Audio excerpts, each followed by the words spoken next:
The big issue right now is obviously Cuba. Where do they get their arguments from? It seems like they're filled. Yeah, I don't know. It's honestly, it looks and sounds like they get the same like sheets of talking points. And I was questioning it earlier. Like, is it Dylan Burns? Because he's like the college educated like foreign policy international relations guy on their side of things. Like, is it him? Is it like? Are they actually feds? Like, they come from rich backgrounds. SDL's granddad was involved in the Cuban Missile Crisis, for fuck's sake. Like, yeah, Dylan Burns is part of the DC bubble, and he's literally like involved in real world politics. Yeah, it could be. There's Dylan. There's SDL's connections, like, it's a big club, you know? But one more of these Cuba videos, and then we're going to watch a little infrared video, and yeah, we'll see where we go from there. U.S. media is harping away on the fact that there are protests against the government. Protests are calling for... There's going to be a segment of my audience that is like, Maddie, what are you doing? Like, more food. Why are you attacking BreadTube? It's like, well, I'm not BreadTube anymore, so. And more medical supplies. Perfectly reasonable demands. Now, the part that's dishonest is that very few people in the West are talking about, whether it's the media or the politicians, are talking about the U.S. embargo. But the U.S. embargo is directly leading to these shortages. So if we really care about the people of Cuba, we would lift the embargo. And it's that simple. Like, that's the point that you really have to stress. If you're talking about this with people, or if you want to spread awareness about the problems that the Cuban people are raising in their grievances. Because it's like, it has to do with the fucking embargo, dude. But instead, what we're doing is we're pretending like the embargo is irrelevant. I kind of want to look and we're blaming the Cuban government at the alone. history of this. And so what we want is for the Cuban government to get overthrown and for, you know, us to get back involved and have another puppet.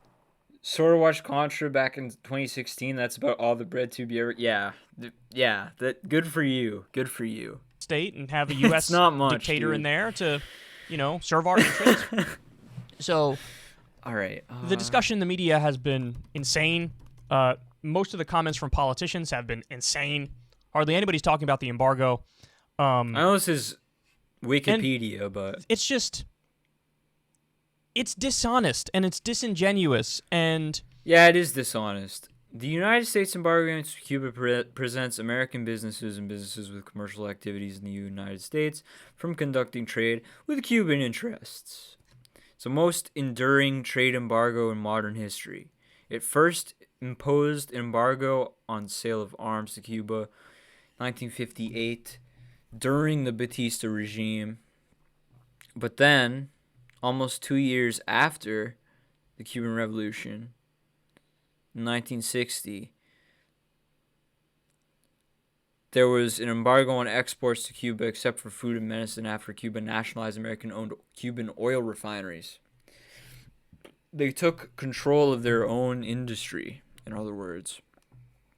The embargo was extended 2 years later to include almost all exports. So they were giving them food and medicine, which are the main grievances of the protesters. Until 2 years later when they said, nope. But since the year 2000... the embargo no longer prohibits the trade. Okay. As of 2018, it's enforced mainly through 6 statutes. Trading with the Enemy Act, Foreign Assistance Act, Cuban Assets Control Regulations, and the Cuban Democracy Act of 1992. The Helms-Burton Act of 1996, and the Trade Sanctions Reform and Export Enhancement Act of 2000.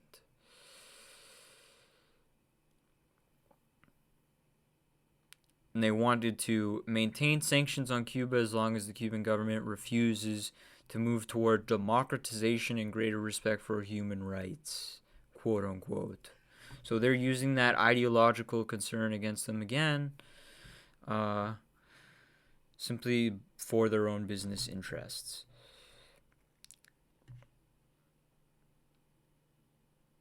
What about the food situation, though? What about the food and the, and so on? Like, what about that?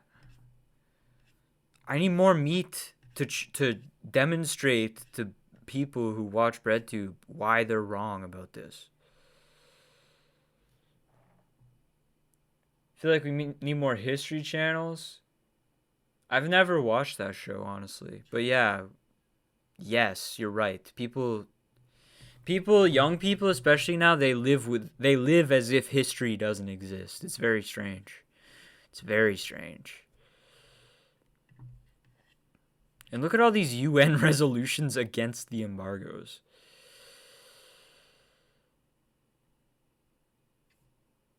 And how the vast majority of the world votes in favor of them. But, American hegemony is popular.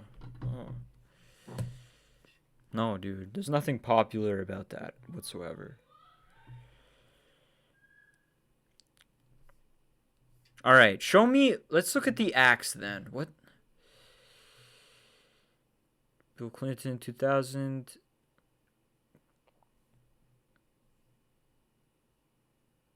So, certain agricultural commodities and medicine/medical devices became permitted to trade.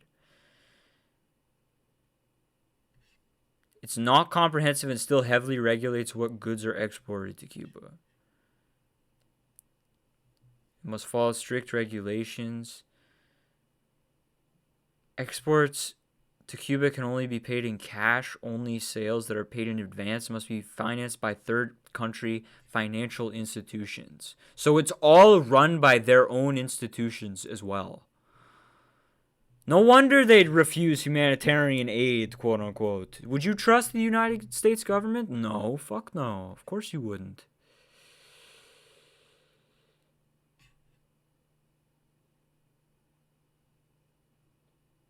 And you have to pay in cash. Makes no sense, dude. They literally have a different... What? They literally have a different form of currency, don't they?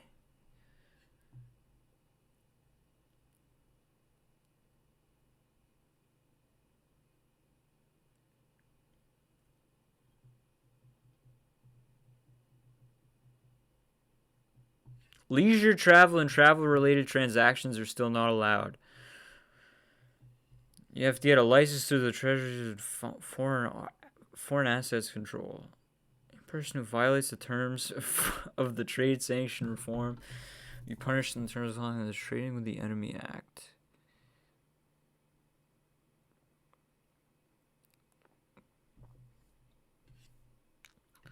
So they got agricultural exports, basically. It's a little misleading. It's written a little misleadingly. This part makes it sound way better than it is. The fact that people are getting such a skewed picture of what's going on is infuriating. Well, thankfully, you have new and independent media stepping up to fill the gap here. Now, admittedly, listen, I'm biased. Krystal Ball is obviously my co-host for Krystal, Kyle, and Friends. And so,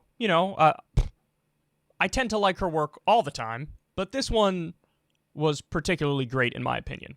So she did a segment on her show Breaking Points with Sagar where she absolutely obliterated the neocon Cuba regime change cheerleaders. It's great. Well, as protests broke out across Cuba, of course, American politicians and American media were quick to jump into the fray, walking up to that endorsing regime change line and sometimes jumping right on in. It's now almost 10 p.m. Eastern Time.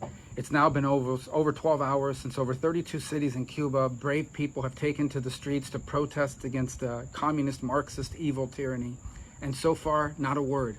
Not a word, not a statement from Joe Biden, from the Vice President, from the White House. Not a word. What is it so hard? Why is it so hard? Why is it so hard? Why are they so uncomfortable coming forward and just condemning this evil socialist Marxist regime? Well, first of all, I think America needs to understand that this impacts America. The Cuban dictatorship is, a drug trafficking dictatorship. They sponsor terrorism, and they have also exported communism throughout the hemisphere and throughout the world. So it affects U.S. interests. And that's something that I think sometimes is not emphasized enough of how this affects U.S. national security. You hear this, policy. guys? You hear that, guys? Language, U.S. interests, national security policy, all that shit. All of that shit is code for aggression. All of that shit. It's all. They're all saying like, "Ooh, you're threatening our interests. We might have to kill some people." Ooh. And I think the U.S. because their interest is self-justifying. It's they say that it's in their interest to be in these places, all of these places that we're in, to begin with.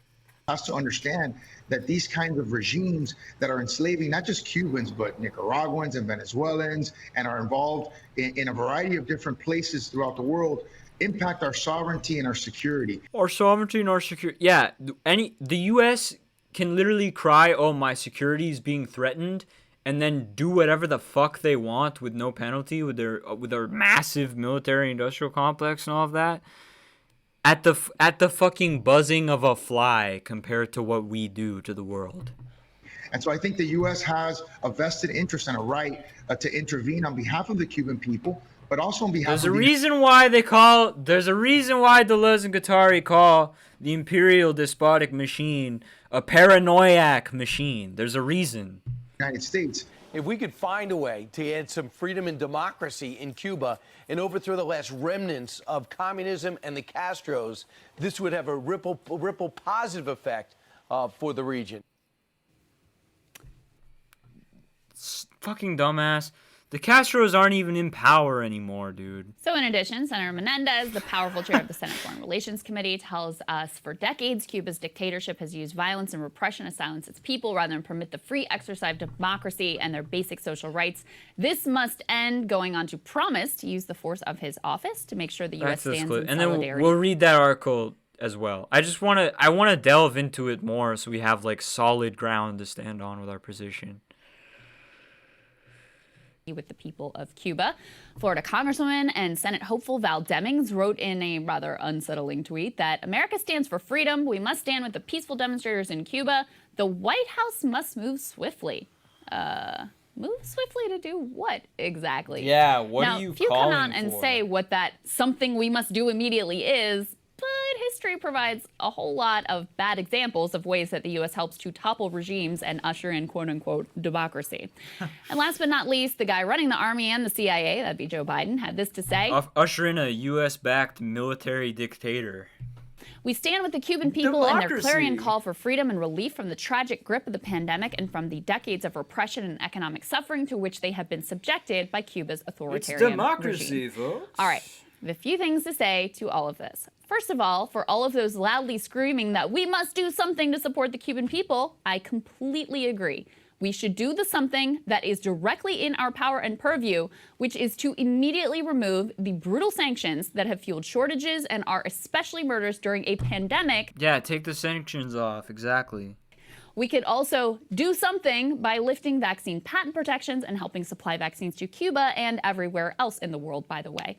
After all, it sure does take a lot of nerve for these people to pretend to rend their garments in agony over the plight of the Cuban people when they're all directly complicit in the suffering of that nation. And oh, by the way, it is true, as some have pointed out, that the Cuban government uses the American sanctions to distract from any of their own domestic failings and repressive actions.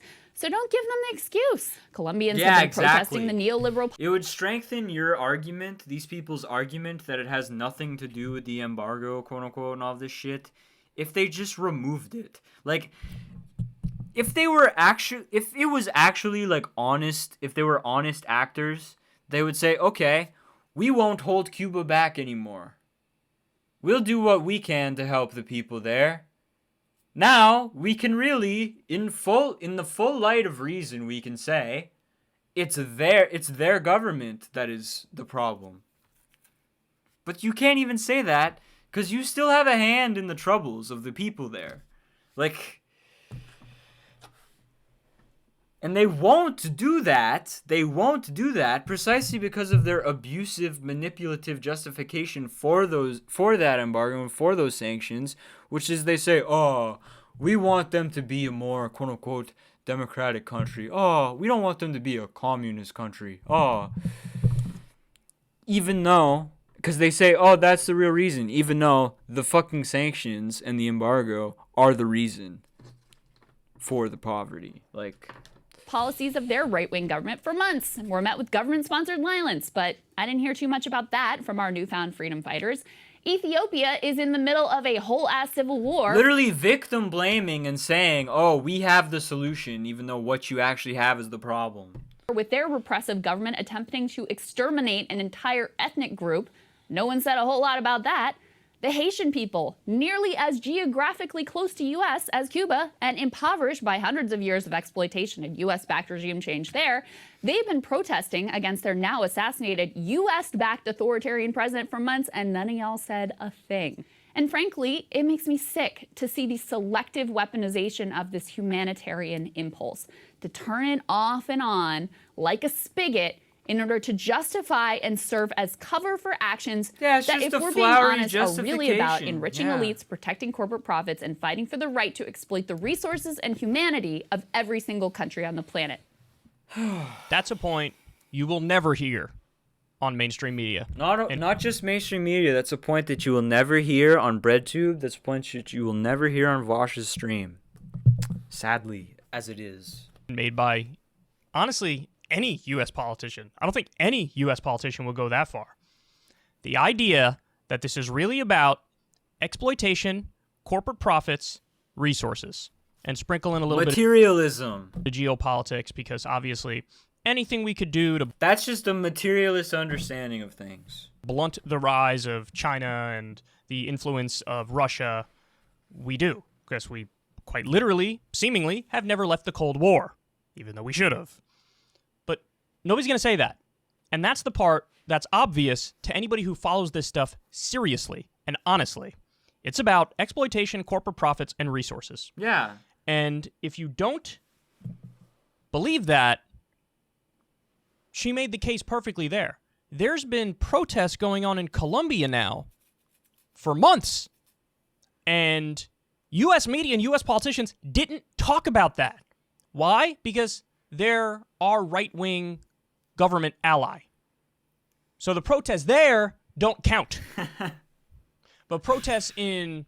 And it's so fucked up because they can weaponize and mobilize the entire media apparatus and politicians and people who actually hold positions of power, and the whole war machine can get revved up and direct all of this rhetoric and focus people's consciousness, people's sense of the world, and they're like, what they're thinking about politically, on this, while we fund and arm all these atrocities across the globe, like Saudi Arabia's genocide of Yemen, and the shadow wars we fight in Africa, and all of the coup mongering and coup attempts that we pepper around South America and Central America all the time, all of this, and the fact that we still hold occupying aggressive positions and drone strikes, drone warfare in countries that never attacked us in the first place,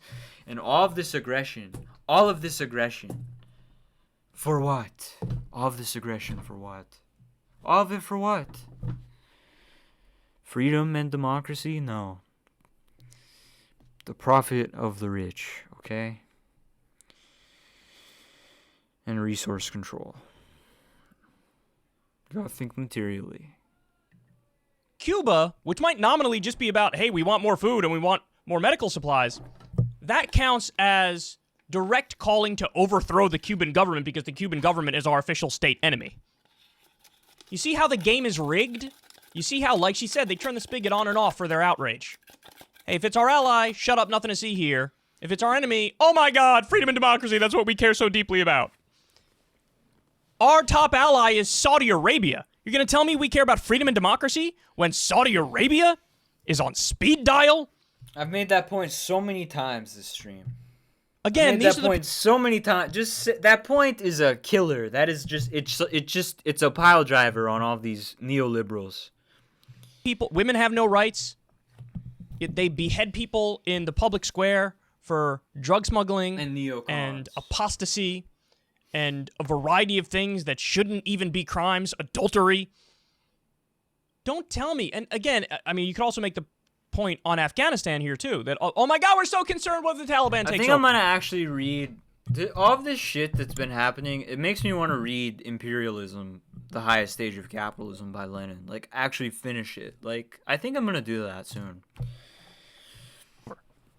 You have religious theocratic law in Saudi Arabia and a lot of our allied countries, and we don't care about it. We don't talk against it. But when it comes to, it's an official enemy, somewhere where we want to occupy, somewhere where we want to exploit, well, then we highlight it because we're just so deeply concerned from a humanitarian perspective. We care about civil liberties and civil rights and things of that nature, which is why the U.S. government routinely takes away people's civil liberties, like how the NSA spies on everybody and we did torture as a matter of routine. Yeah, I mean, do you see how ridiculous this is at this They never point? mentioned Guantanamo Bay. I wonder if Vosh is in favor of Guantanamo Bay. The point that didn't occur to me, which she's so correct about, is really the Colombia point. She's like, there's been protests in Colombia. None of you guys said anything about it. There's been, she talked about what's happening in Ethiopia. Honestly, I'm ashamed to admit, I didn't even know what was happening in Ethiopia, but there's an attempted ethnic cleansing going on there. One that she didn't bring up, which I remember, is the Congo. The Congo's an absolute mess right now. Yemen, not only is Yemen a mess, we're actively helping the wrong side of that. We're on Saudi Arabia's side as they carry out a genocide in Yemen. It's incredible how we pretend to be these moral, altruistic, benevolent leaders on the one hand, and on the other hand, we're actively on the wrong side of, like, a genocide. So there are worse humanitarian crises going on. Take Myanmar, or Myanmar, however you say it, with the Rohingya Muslim population. I mean, what's going on there might also be ethnic cleansing, and we got nothing to say about it. Nothing to say about it. So nothing like that is happening in Cuba, but there's no ethnic cleansing in Cuba. Is no stand. But you look around and it's like, but they don't give a fuck about that. Standard here. There are no principles. There is no genuine concern for human rights. And I'm just amazed at how many people follow them right down the path as if they are concerned about those things. You know? And Greenwald's been making this point. Yeah, it's because regular people are, like, they do hold that kind of value system. They get tricked into thinking that the power structure that rules over them and everyone else represents and is constitutive of that value system, and it just isn't. Like, it's just not. Last few days, he's like, well, hold on now. All the people who said they were about America first are like, we should probably intervene and bomb Cuba or invade Cuba and fix Havana. Didn't you guys? I thought you guys said you were America first. We still don't have clean water in Flint, Michigan. Our infrastructure still gets a grade of D+ or C-. And you want to... Yeah, I saw some cringe tweet that said, like, when MLs say fix your own country, it gives really big, if you don't like America, just leave vibes. It's like, no, dude.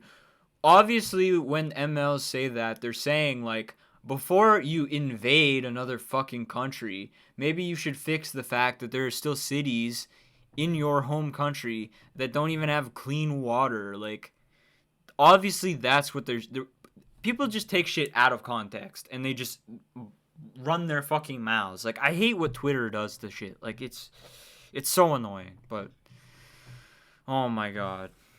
Do another invasion and another war? Maybe you're not really America first and you're just a partisan hack, and everybody involved in this is a partisan hack. And that is the reality of it. Who the fuck is this person who's still in my thing? It's infuriating. I'm going to ask this again. Under what authority would we even attack Cuba? Are we going to pretend like it's part of the war on terror? And by the way, that might be what the Miami mayor wants, because he says, "Oh, Cuba's doing terrorism and drug trafficking and why do these slavery." animal channels Just pulling watch stuff me? out of his Whatever. ass at this point. Does the Cuban government have internal domestic problems? Of course they do. There's a bunch of channels on Twitch who it's literally just like security camera footage of farm animals, and they will like watch my stream sometime. It's really weird. Like, are you calling me a pig? Like, what is this? Are they authoritarian in some respects? Absolutely. We are only responsible for what we do. And we are actively hurting the Cuban people with the embargo. So if you actually wanted to help the Cuban people, lift the embargo. And that's it. We're done. We helped them. Terrorism. They're doing radical Cuban terrorism has targeted Cleveland yet again. What the hell are you talking about? So under what authority? They're not a direct threat to the United States. They're not going to attack anybody here or any Americans. Are you just going to add that on to the war on terror stuff? You're going to pretend like Al-Qaeda is running Cuba? Maybe that is what he wants to do. And has the Middle East taught us nothing? You didn't learn enough from our failure in Iraq, and our failure in Libya, and our failure in Syria, and our failure all throughout Latin America during the Cold War where we were propped up puppet dictators. And by the way, I don't even like talking about these things in the context of like successes and failures, because my issue with it is in the premise. I disagree with the premise that we are the world's police and we should be viewed as the world's police and we have the right to go around and do all these things. If we're the world's police, we're like Alonzo in Training Day, where oftentimes we're the baddies because we do the torture and we do the illegal wars and we kill innocent civilians and we don't hold ourselves to the same standards. I mean, look at what we're doing. In Iran, we're sanctioning medicine from getting into the country and people are dying as a result of it. The International Criminal Court said, you're not allowed to do that. We responded by pulling out of the International Criminal Court and berating it. I bet Vosh doesn't even know about that. And we're in any position to pretend like we're a moral arbiter?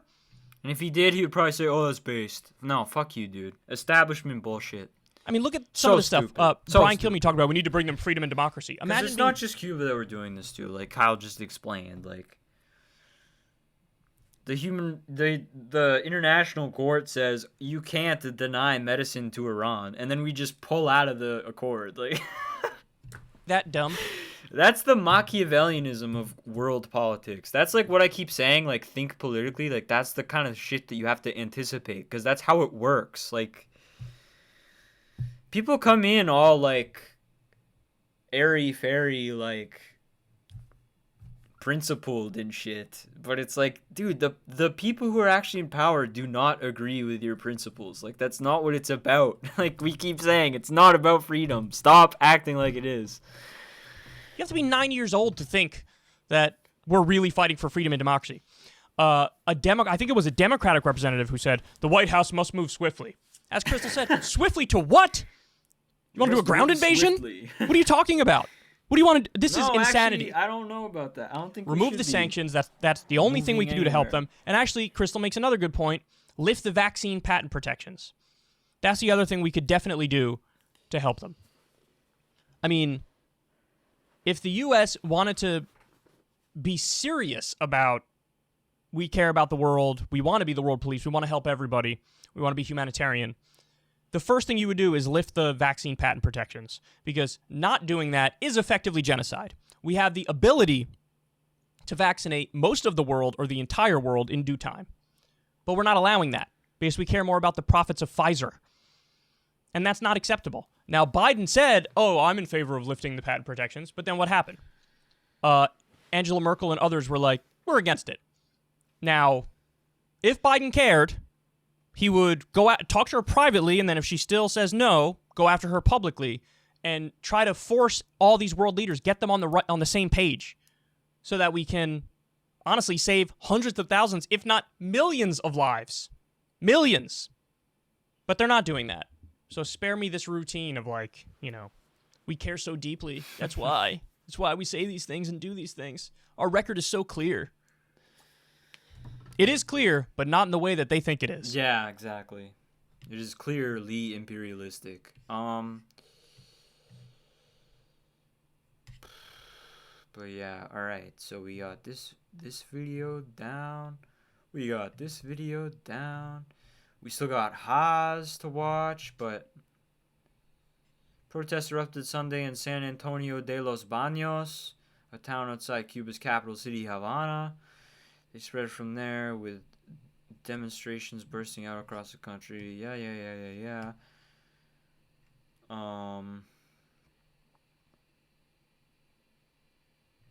There's shortages. Prices are rising. There's blackouts. There's food lines. Shit is going rough again. And what is Biden doing? That's the interesting part. The specter of United States interference remains powerful in Cuba given a very long history of U.S. intervention there. That's still happening, by the way.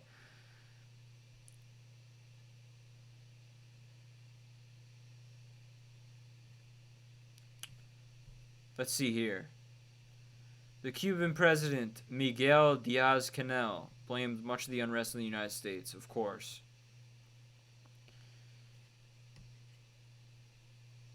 Calling supporters to also go on the streets and defend the revolution. Yes. Based. About 100 people were arrested. Accused Washington of economic asphyxiation because of its sanctions policy. Michael Bustamante, a professor of Latin American history at Florida International University, said the position of the Cuban government before the protests and definitely after was, what happened is precisely the result of a U.S. policy that has been intended to provoke destabilization. Like Kyle explained, all of the experts, they're telling us what the policies are about. It's a manipulative tactic. They're trying to get the revolutionary communist government to be overthrown so that they can install a U.S. power that will be more amicable to U.S. economic global interests and so on. The U.S. wants the world. The U.S. wants to run the world. They want to own and run the world. It's the profit eating snake that is imperialism. It knows no satiation. It cannot be satiated. Its hunger knows no bounds. They will stop at nothing until they dominate the globe.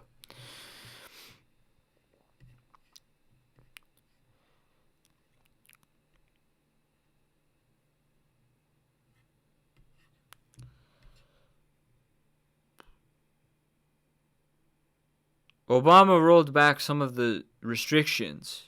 However, Trump, throughout his time in office, significantly stepped up the pressure on Cuba, renewed travel restrictions and other sanctions. There's 240 sanctions, including designating Cuba as a state sponsor of terror, just making shit up.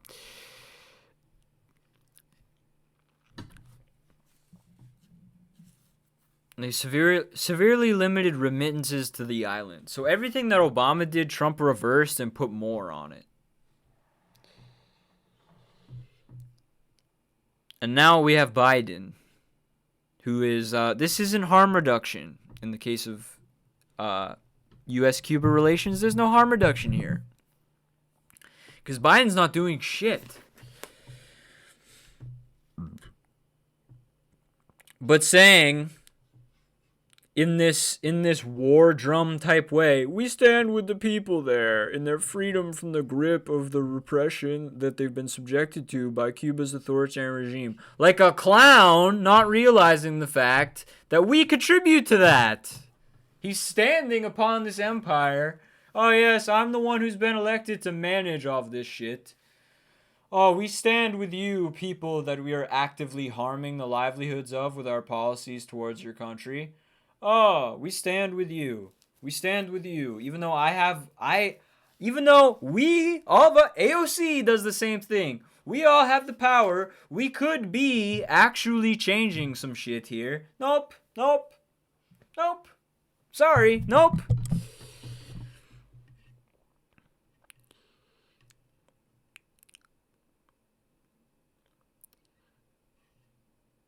There's U.S. lawmakers saying that the situation in Cuba is being made much worse by the Trump-era sanctions that Biden is not removing, by the way.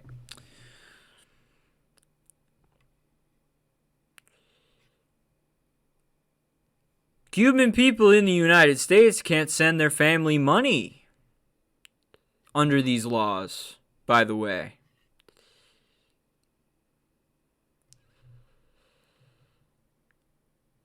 Also, hold on. Something just rang true to me as I'm reading this. What the fuck is libertarian about that? What is anti-authoritarian about saying that you can't send money back to your family in your home country? Is that not authoritarianism to these people? They scream and moan about communist governments being authoritarian. They're fucking authoritarian too. Who the fuck is the libertarian? Show me a libertarian country. There are zero.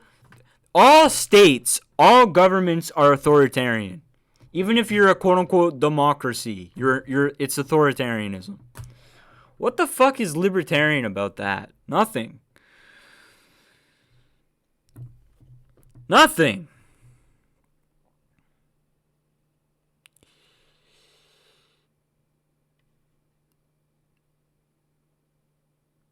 Bernie says it's long past time to end the unilateral U.S. embargo on Cuba, which has only hurt and not helped the Cuban people, that Biden says he stands with, even though he stands with Trump's sanctions as well.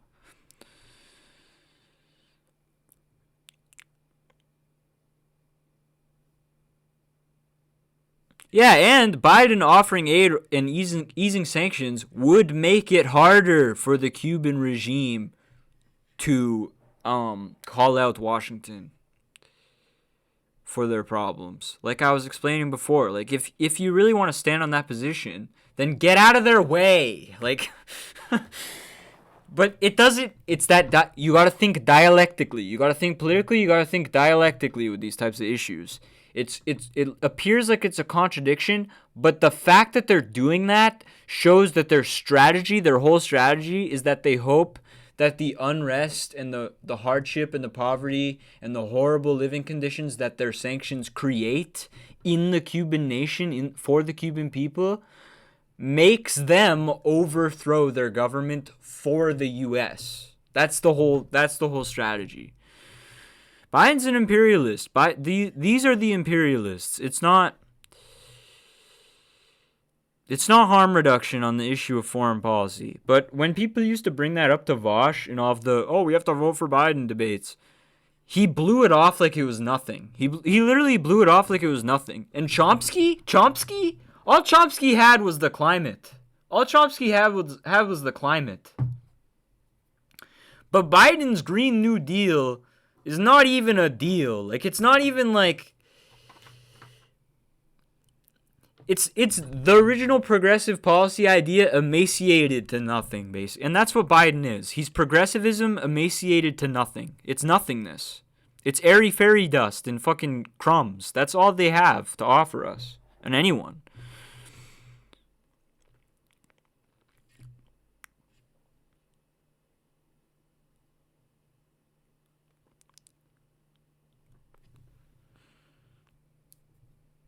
And it literally says that right here in this article. I hate Vox, dude. There's a reason why people don't like Vox. Is because they don't have the critical analysis.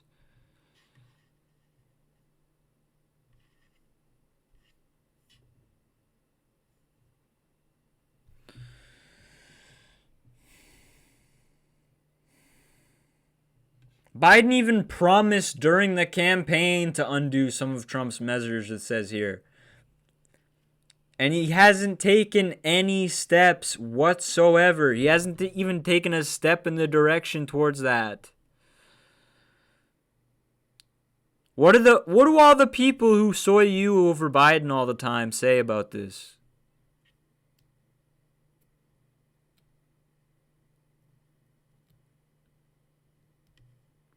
He said he was committed to it and he hasn't offered a timeline. He's not going to do anything. He's not going to do shit. People are going to... Next week, it's going to be a different issue and people are going to forget about it. And Biden has already forgotten about it. I guarantee you. It's disgusting. I hate this. I hate this government, dude. I hate these people.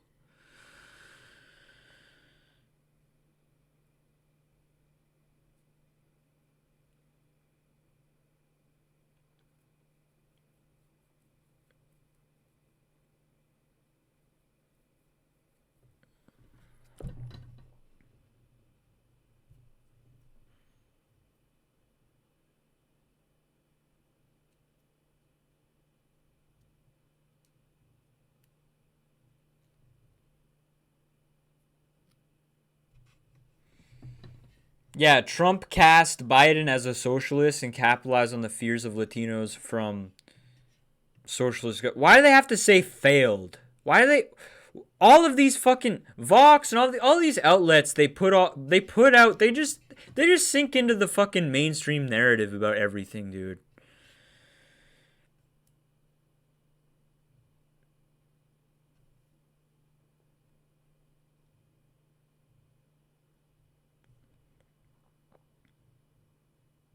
If Biden had come in and reversed Trump's saying, he'd have taken a bit of a political hit from the right. And Biden is a right-winger, and he always has been.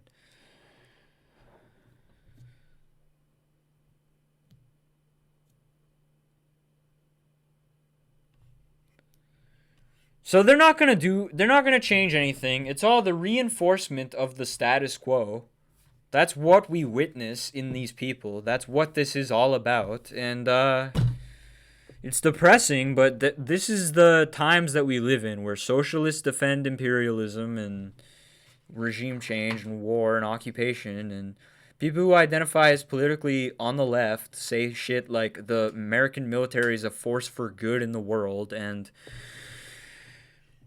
president to president, there's no change in these horrific economic terroristic policies that we inflict on other people's countries, and they just rev up the war machine and they say that that'll solve all the problems. I hate this place, dude. I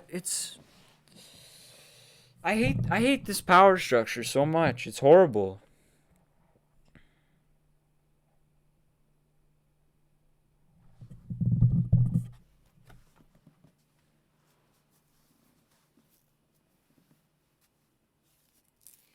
The foreign policy problems you don't think you will have may end up being the ones you'll get.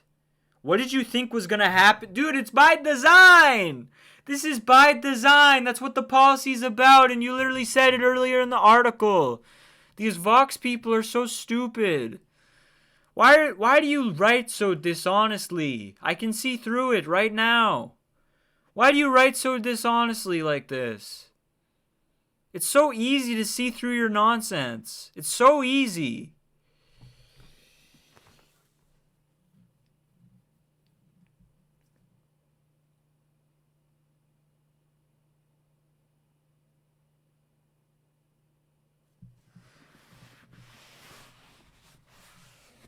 And of course the Cuban government doesn't trust the US government. Of course they don't.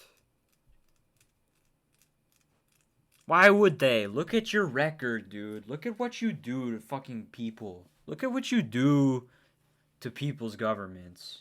Look at how you topple governments. Why would they fucking let your aid in? Why wouldn't they be skeptical of that? Think about it. Especially what just happened in Venezuela when you said, oh, it's humanitarian aid, and it was actually a coup attempt. Like, we can do better than this. People who write articles, they need to do better than this. This sucks. This is horrible. You're doing the power structure's work for them, but they're not afraid of it because it's Biden, and he's a Democrat, and he's blue, and he's nice. And he says progressive things like, oh, if you're transgender, I have your back. No, you don't, Biden. You don't have my back whatsoever. You don't have my back or anyone's. Fuck you. Don't let them fool you with their nice faces and their fucking progressive rhetoric. It's all bullshit. It's all bullshit.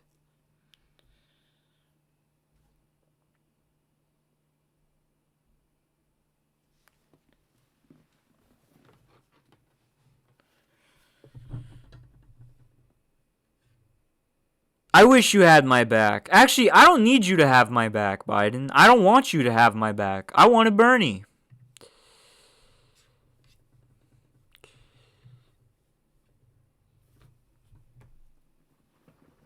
That was our vision. That was the left, the real left. The real ones always knew it was Bernie and no one else. The real ones always knew that. That was our vision for America.